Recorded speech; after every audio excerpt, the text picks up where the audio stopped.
Sapa cah cilik iki? Iki anake Bu Kesi. Mula padha gilape. Ayo. Ayo rangkung Basundari anak ragil. Assalamualaikum warahmatullahi wabarakatuh ya Ummi Hafifah. Waalaikumsalam warahmatullahi wabarakatuh, Pak. Nah, nggih, deh. Daleme pundi? Men piyayi gadingan prisa. Ayo. Kula Pulung Ponorogo, Pak. Desane pundi? Pulung. Desa Pulung, Nggih. Kecamatan Pulung, Pak. Kabupaten Ponorogo. Ponorogo sing kondang apane, Nduk? Reog, Pak. Reyak. Oh iya, layak kowe kaya Suminten Edan. Ayo. Kelas 1 ya, Nduk iki? Nggih, Pak. Wonten SMKI, Pak. SMKI. Oh iya, sekolah sing pinter. Gandeng sesuk sampean lak ospek to. Nggih, Pak. Mengko bar limbukan tak suwunke izin karo Mbah Darno kundur dhisik ora apa-apa terus bubuk. Nggih, Pak. Terus men sesuk iso konsentrasi penuh untuk sekolah. Nggih, Pak. Ngoten nggih. Nggih. Sing nomor 1 apa? Sekolah, Pak. Sekolah. Pacaran ora penting. Nggih, Ya. Pak. Ketoke enek wong lanang sing bagus seneng karo sampean ditolak dhisik. Nggih, Pak. Ora usah pacaran dhisik. Kuwi ganggu konsentrasine wong sinau, ngono ya. Nggih, Pak. Lah iya, Saiki dalam rangka kagungan kersa mantu to. Nggih, Pak. Boyong manten. Ucapkan selamat untuk mempelai berdua. Ayo, coba kaya apa? Iso ora? Pak. Ndang. Pripun, Pak? Lha iki krungu apa ora? Nggih, Pak. Lah ya sampean lek bisa berkomunikasi dengan bahasa Indonesia boleh, bahasa Jawa boleh. Gandeng iki lak kagungan kersa ngunduh manten. Nggih. Tegese iki kagungan kersa mantu lah. Ucapno selamat untuk mempelai berdua manten lanang karo wadon dengan kata-kata rakitamu sendiri. Nggih, Monggo. Pak. Yo. Samawa nggih, Mas, Mbak, pun, Mbak. Ya Allah, ya cekak ngono kuwi, samawa ngono tok piye? Kagem mempelai berdua, tak dikte gelem. Nggih, Pak. Tak dikte ning syarate sesuk ora tak ajari neh lho ya. Nggih, Pak. Diapalke nggih. Nggih. Nggih, kagem mempelai berdua. Kagem mempelai berdua. Mugi-mugi saged sakinah mawaddah warahmah. Mugi-mugi saged sakinah mawaddah warahmah. Lan ugi dumateng Bapak Walidi. Lan ugi dumateng Bapak Walidi. Mugi-mugi tansah pinaringan katentreman lahir batin. Mugi-mugi tansah pinaringan katentreman lahir batin. Mboten katalumpen Mbah Darno sekalian. Mboten katalumpen Mbah Darno sekalian. Mugi pinaringan panjang yuswa ingkang kebak barokah. Mugi pinaringan panjang yuswa ingkang kebak barokah. Mboten katalumpen dumateng para tamu undangan. Mboten katalumpen dumateng para undangan. Mugi-mugi sedaya sembodo kang jinangka basuki kang kaesti rahayu kang tinemu sedaya pinaringan katentreman lahir batin keselamatan donya prapteng akhir. Amin. Kowe engko sesuk tak keprok lho, Terokno kok amin iki lho. Jare kon ngajari Pak Dalang ngono. Anu, Pak. Apa? Niku. Apa nggih? Apa? Niku, Pak. Niku apa? Ke nganu, Pak. Nganu ki apa? Ayo. Ke niki lho, Pak. Piye? Terlalu panjang? Nggih, Pak. Oh, lek terlalu panjang tak kethoke lek ngono. Ya, Dumateng para tamu, Dumateng para tamu, sugeng pinarak, sugeng pinarak, ngrahapi ngrahapi pasugatan ingkang sampun sumadya. pasugatan ingkang sampun sumadya. Kula Umi Hafifah nderek ajar, Kula Umi Hafifah nderek ajar belajar menjadi sinden belajar menjadi sinden untuk melestarikan budaya Jawa untuk melestarikan budaya Jawa tanpa meminta imbalan satu apapun. Ayo jare kon ngajari. sampun lunas kok, Pak. Sampun lunas. Sampun lunas ya. Oh karo Bu Kesi wis diparingi to. Sampun, Pak. Oh iya, Lah iki dipundhut podang kuning ya, Nduk. Nggih, Pak. Coba saiki aturno sak bawane. Bawane apa, Umi? Asmarandono, Pak. Asmarandono. Artine Asmarandono ki apa? Anu, Pak. Aja ana anu ngisi-ngisini. Asmara niku Apa? tresno, Pak. Asmara ki tresna, dono. Dono niku weweh, Pak. Terus dikumpulkan menjadi satu kalimat apa kuwi? Duka, Pak. Aduh, mati aku. Asmara ki gandrung utawa katresnan, dono ki weweh, dadi wong seneng weweh katresnan marang pepadaning umat, ngono kuwi. Nggih, Pak. Dicatet. Nggih, Pak. Aja nanu ae. Nggih, Pak. Heeh. Lek dandang gula apa, Om? Dandang gula. Dandang gula niku dandang kalih gula, Pak. Heeh, dandang ngebrukne kowe ora.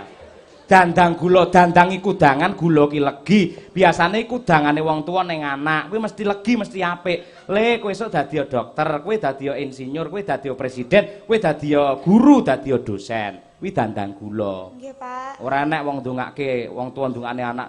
Le kowe esuk lek gedhe dadi copet ora enek, ngono Nggih, kuwi Pak. ya. Mesti apik. Nggih. Ngono kuwi Mas Kumambang. Ayo kudu paham SMKI yo. Mas Kumambang. Mas niku Oh, muni Mas ki lanang ngono tak kepruk kowe. Mas ki apa? Mas niku nganu, Pak. Perhiasan. Perhiasan. Heeh, Kumambang ki ketok.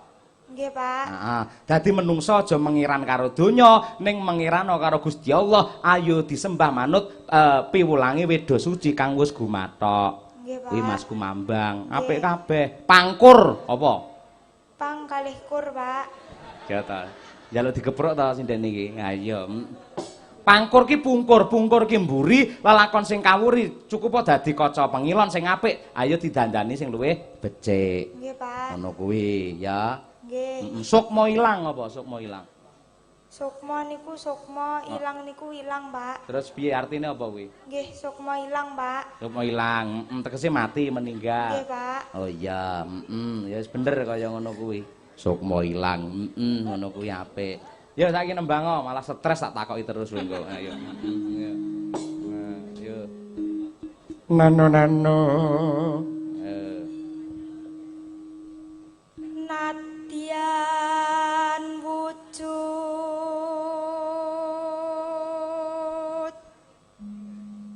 temong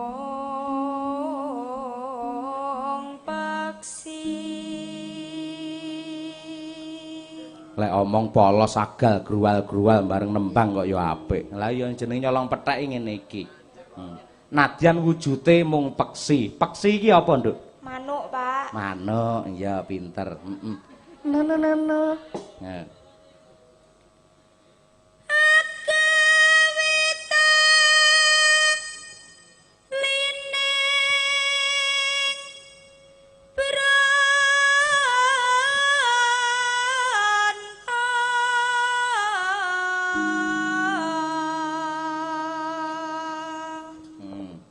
Nano. Alus manis tur merak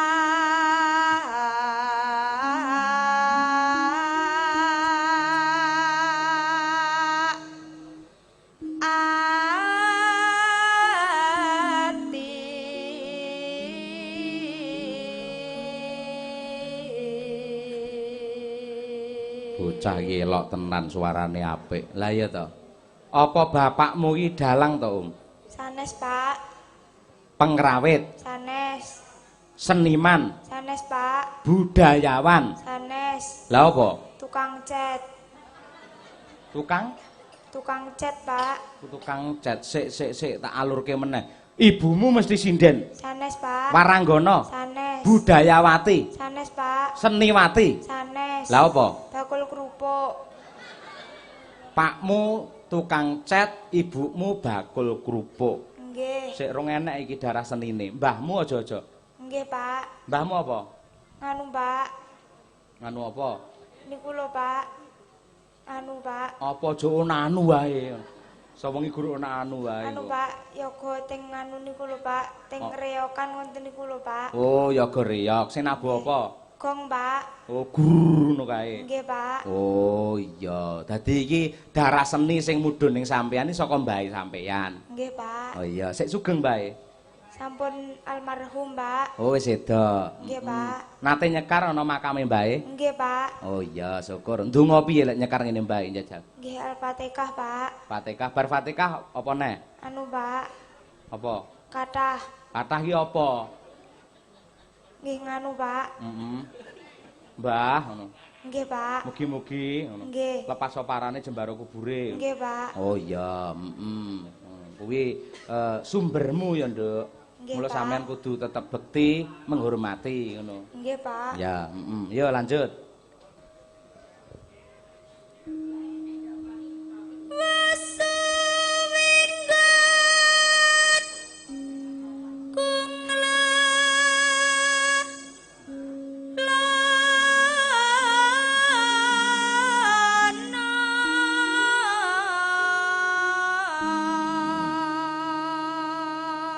Suaramu wis apik, ning emane ora enek ekspresine.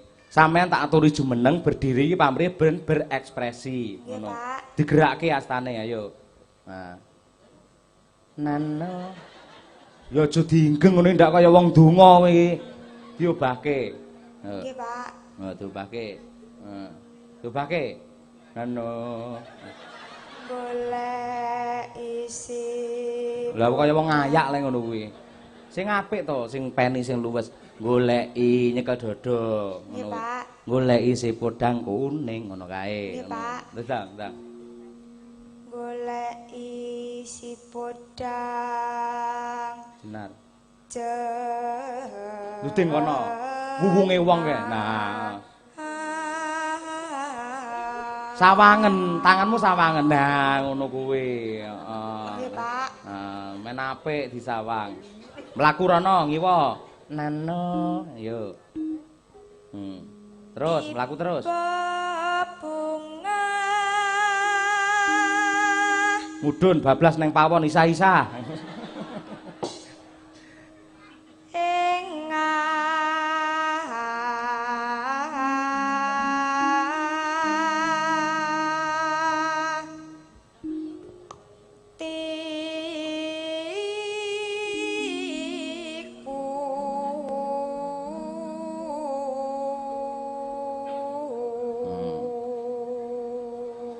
Nana nyanding bisa dadi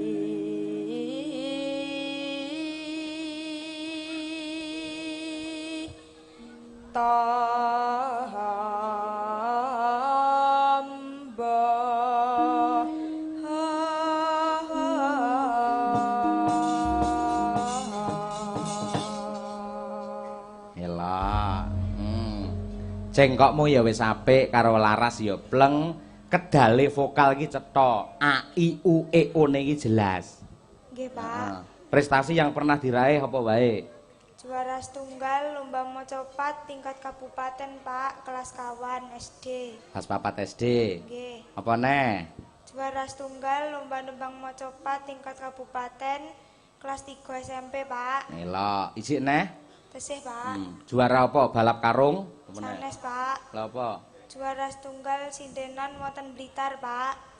Tingkat umum. Umum. Juara 1. Nggih, Pak. Luar biasa, elok temenanan. Sampeyan wis laris le nyinden. Nggih, mboten entek, Pak. Sing jelas laris apa ora? Mboten entek, Pak. Mboten entek. Sebab apa kok ora laris wong sampean pinter lho. Duka, Pak. Oh. Mbok menawa paring karo Gusti Allah jenengan pancen diutus supaya sinau luwih dhisik. Nggih, Pak. Ora perlu golek pangan, ora perlu golek jenang. Kuwi yen sampean wis pinter duwe jeneng, akhire jenang ki mara dhewe. Nggih, Pak. Iya. Asile le nyinden ngono nggih apa, Nduk? Alhamdulillah kula saniki sampun anu, Pak. Sampun tumbas ingkang rodane sekawan setire bunder. Alhamdulillah. Wis tumbas mobil. Nggih, Pak. Innova, Sanes. Avanza mesti. Sanes, Pak. Xenia. Sanes. Lah apa? Selepan. Diapure selepan yabrak apa? Lha apa arep sampean iki nyinden numpak selepan ngono ora? Nggih, Pak. Nggih. Nggih. Gelem nyinden numpak selepan. Purun, Pak. Tak bayangne sing nyupir bapakmu kowe ning tengah, ibumu ning mburi nggo gendera ngono. Tulisane Umi Mania ngono kuwi. Lah iya, ya ora apa-apa, sing penting temonjo ya, Nduk. Nggih, Pak. Jangan terlalu hura-hura. Aku yo ngerti senengamu ning paragon. Nggih, Pak. Duit aja dientekke. Nggih, Pak. Ditabung, dilumpukke. Nggih, Nggih Pak. tumbas buku, nggih tumbas apa wae aksesoris sing Pak. hubungane karo sekolah. Nggih. Syukur bejo 1000 lamun sampean iso raketang 500 sak yuta transfer ning bapak ibuke sing neng Ponorogo. Kuwi luwih Nggih, Pak. jos ngono. Nggih, Pak. Gelem ora? Nggih, Pak. Wis tau transfer bapak ibu apa urung? Sampun, Pak. Pira? Nggih, rahasia, Pak. Oh, rahasia. Paling 100.000 paling. Ya. Lah wis ora apa-apa, sing penting ana niatan sing apik. Ya, Nduk. Coba kaya apa? Podang kuning Umi Hafifah Ponorogo.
Neng Solo iki sing kok anggap dadi gurumu kecuali guru SMKI sapa?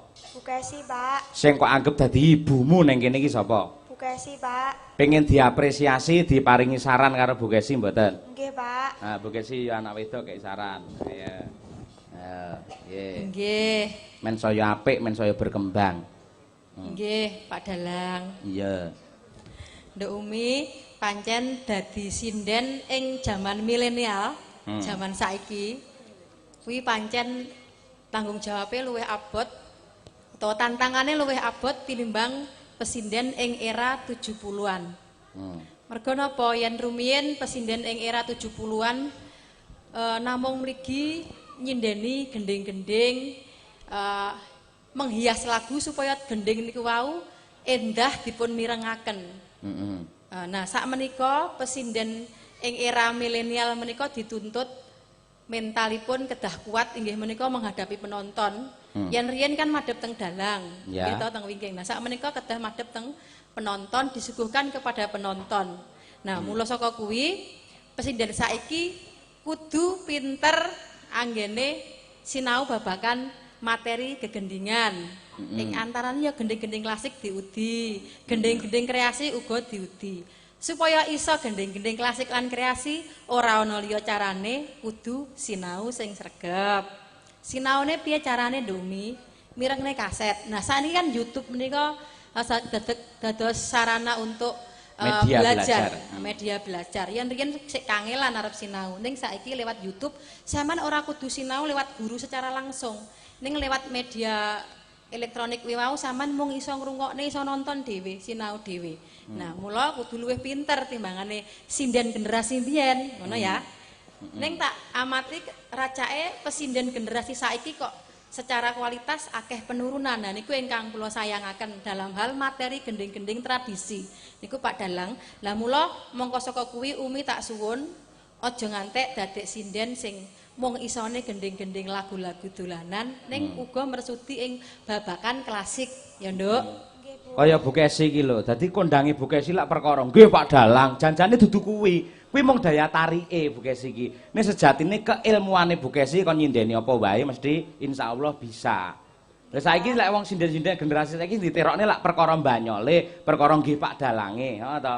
Ning materine tidak dikuasai. Lah kuwi sing salah ngono kuwi. Nggih, Pak. Bu Kesi buktine nyinden lobong ya iso. Asmarandana ya sik kelingan ngono kuwi. Sampeyan ya tak harapkan siap pakai ngono kuwi. Pamrih apa? Men iso bertahan lama. Ngono lho. Dadi upamane sampeyan sok nganti umur 60 tahun, ya to. Ning yen suaramu sik apik karo materi sik kelingan, otomatis sampeyan sik tanggapan. Nggih, Pak. Kaya bunga tirah kae, nganti saiki sik dipundi-pundi watone kesehatane fit, mesti diaturi berkahi nyinden ngono kuwi. Sampeyan tak suwun ya iso ngono kuwi ya. Nggih, Pak. Kowe guru nggih Pak tok ae ora. Ngerti tenan ora jajal simpulno tak mongne apa yang jajal. Nggih, niku, Pak. Piye? Kesimpulane piye omong aku ki mau? Nganu, Pak. Anu apa? Nggih, ngoten niku, Pak. Lah, wis telek kowe iki. Dituturi ngoyo-ngoyo guru ngoten niku. Dadi ngene lho, Nduk. Heeh. Sinden kuwi secara praktek kudu dikuasai ya. Tembang-tembang materine sindenan kuwi mau ana gending kethuk loro, ana sak ketawang, sak ladrang, lagu dolanan kudu dikuasai secara profesional. Ning secara keilmuan utawa teori kuwi ya kudu diketahui. Nah, mula dadi pesinden kudu ngerti tegese sinden kuwi apa kudu dingerteni. Nah, iya. Unsur-unsure sindenan kuwi apa wae, pesinden ya kudu ngerti. Nah, kuwi sing jenenge keilmuan sindenan. Ngono kuwi. Kok dipun arani sinden niku sebabe napa, Bu? Ayo takokne, men ngerti. Pripun, Pak? Lah, kok diarani sinden niku artine napa, Bu? Ngono, ayo. Kok dipunarani sinden niku artine napa, Bu? Ngeten, miturut ingkang kula waca, sinden menika saking tembung utawi basa kawinipun pasindian ingkang tegesipun ingkang nembangaken. Sing ditembangake apa? Sindiran-sindiran kehidupan utawa piwulang-piwulanging urip ngono Nduk Umi. Kuwi. Waranggana, diarani waranggana apa artine? Wara menika swara utawa nggih, Pak. Nggih. Terus? Heeh. Wara saged dipun astani swara anggana ijen. Dadi wara anggana menika swara ijen ing antaraning swaraning gamelan ingkang ditabuh para wira pradangga. Oh, ngono kuwi. Widuwati. Widuwati. Widu kuwi juru, wati ki wadon. Juru tembang utawi juru kawi.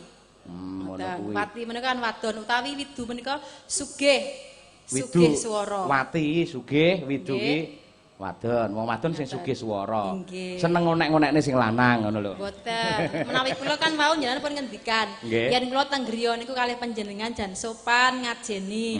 Menawi wonten tamu kula basa, ning menawi tamunipun pun kondur nyaosi Napa niku jenenge Panjer. panjer. Ndi kek panjere kek wis salah. Oh, salah aku ora ya. kaya ngono kuwi lho. Aku siap pakai lho. Jare aku Bang siap pakai sak wayah-wayah sampean memakai Ya aku. pakai apa Aku lek? ya siap. Lek pas enek dayoh ngono iki ora iso pakai ora. Lah ya ana tamu, ana piyai manjer. Iki mau layang iki ana anune nduk, ana duwite kagem sampean. 40.000 gelem ora?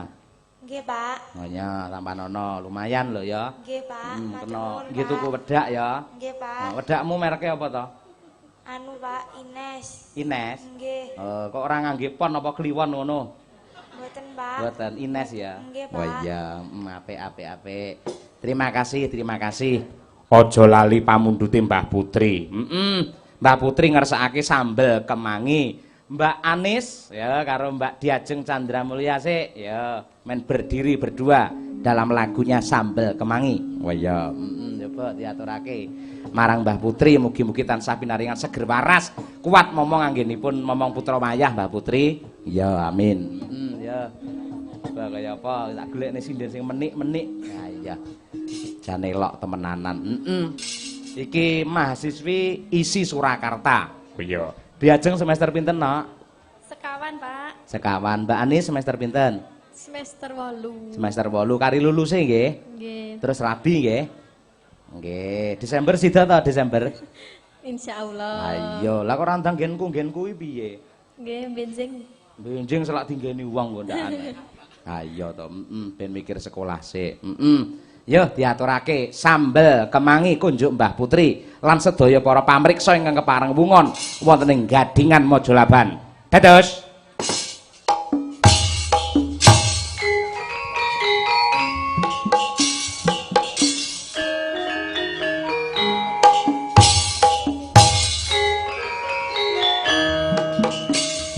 Oh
Terima kasih.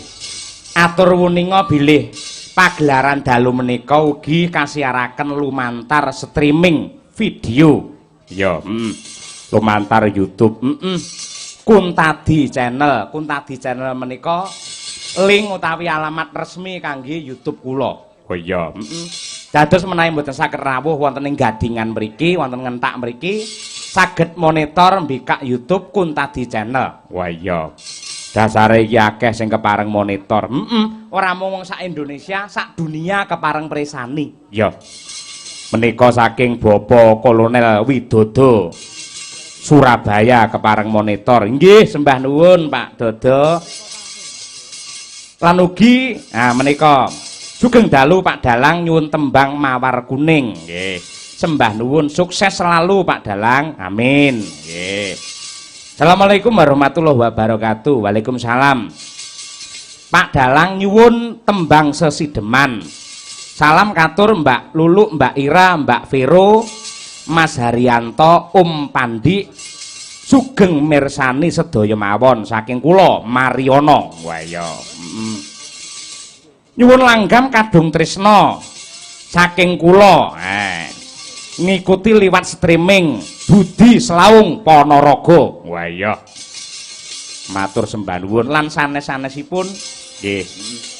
Sijingkas. Mbak Tutik ya Ratnawati. Nah, iso kaya apa? Dalam lagunya Lali Janjine. Bapak Mundut sing ngersakake nyumbang bawa sinom grandel mangke kula caosi nggih ingkang Bowera wonten Goro-Goro Pak. Klebet menika pamundhut saking Bapak Sukimin Kelaruan nyuwun gending titipane anak putu. Nggih, karyanipun Abdi Solo Pak Anom. Nggih. Lan nderek nyuwun pangestu panjurung dumateng sedaya para sutresna budaya. Mugi-mugi Ki Haji Anom Surata enggal pinaringan sehat lan saged ngasta cempurit nglipur dumateng warga masyarakat. Amin. Lan ora keri wingi awake dhewe bar tilik ana Surabaya bapake kanca-kanca Madangkara Pak Siswanto dumadi. Panjenengane uga nandhang gerah jantung kelawan lambung lan uga gerah gula. Nyuwun pangestu dumateng kanca-kanca Madangkara lan ugi para sutresna budaya mugi-mugi pinaringan sehat walafiat. Amin. Yo Tutik berdiri kaya apa? Yo. Yo. Lali janjine. Diwiwiti saka apa kae jenenge? Gedruk. Ning sing kulino nabu gedruk malah wis turu sapa Brahma. Ayo malah dipangku Pak Rohadi. Ayo. Mase men nyacah. Oh iya. Wis turu kabeh wong sesuk sekolah kok ya ayo. Ya Cak diaturake Cak. Ya, lali janjine. Dados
kaji bu belek. Alah kemenyeke. Ayo toh. Semangat ya Tik ya. Semangat. Makasih. Jan-jane kowe nang ngendi